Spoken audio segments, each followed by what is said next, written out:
Hello, Sagittarius, and welcome to Reckoning for the Faithful, your 2025 spring reading. I'm Eric Francis, your astrologer, here with a story to tell about the times that we're living in and the times that we are headed into, which are profoundly important for Sagittarius because so much of the activity is taking place in your fellow fire sign Aries.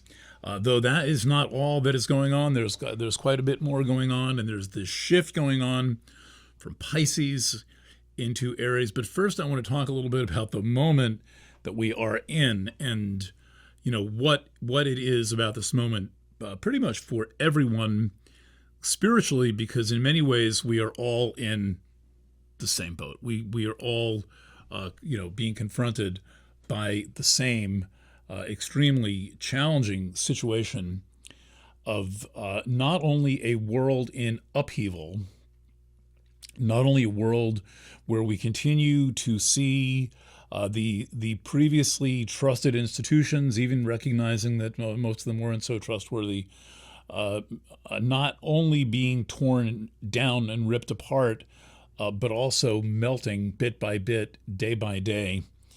And large movements in society where there are going to be tremendous outfalls and there is not going to be accountability. And so we are living in this increasingly decentralized world. But I propose that you think of the digital environment of which I speak as not being a thing that we use or a thing that we're inside of, but rather an experience of a trap door opening and falling out on the previous reality.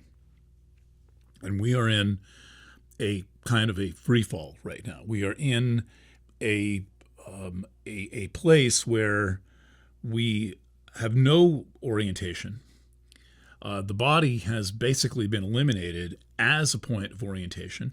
The sense of inner being, which previously provided some significant guidance for people and for artists, is being eliminated as a place that's available, as a state of consciousness that is available. And this is everything is completely slipping and sliding and upside down, and this completely ridiculous sense that we have no idea what any day will bring and what the world is going to do. And this sense of living on a bubble that is about to burst. And this is not a thing like lingering around the back of people's imagination. I mean, this is a real feeling, and there are plenty of good reasons to think that the bubble might burst, and yet you cannot just live in a state of total fear, and that's not going to work. We cannot basically live in crash position. It's a hell of a uncomfortable flight across the ocean when you've got your head between your knees and you're leaning on the seat in front of yours, if that's even a thing anymore. To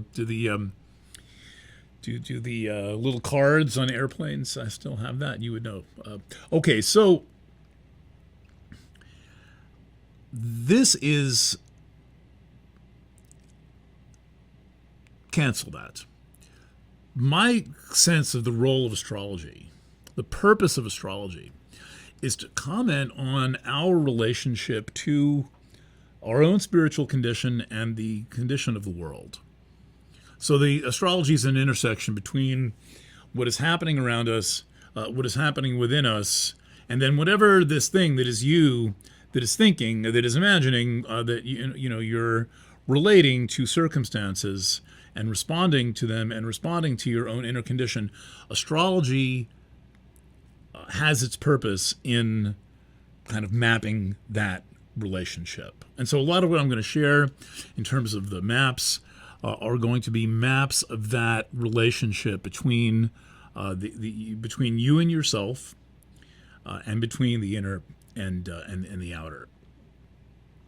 Okay, so let's talk a little bit about being a Sagittarius. And I try to say this with every Sagittarius reading, and in a different way. So there are no fish in Pisces, right? There's no fish in Pisces. There's not a bull in Taurus. There's not a ram in Aries. There's a representation of one with stars, and this one is like that far away, and this one's this far away, and they're like, oh, somebody a long time ago with an extremely vivid imagination imagined that they saw a fish or a couple of fishes in Pisces. And then that becomes this Babylonian definition of what the sign is. Not so for Sagittarius. Now, I recognize that, there is said to be a centaur. That's the chiron return coin. A centaur in Sagittarius. But that's not what I'm talking about. The defining features in Sagittarius, from an astronomical standpoint, are two things. One is the galactic center. Probably the more significant of them. It is quite nearby, to 25,000 light years away, and it is the pin in the pinwheel that holds together our whole galaxy of 200, 300 billion stars. The estimate's never the same from year to year. But current estimates are 200, 300 billion. It's an inconceivable number. It's more than you can ever imagine of anything existing. Okay. So that actually says a lot about the Sagittarian soul. At least in my imagination, it describes all of the things that remember,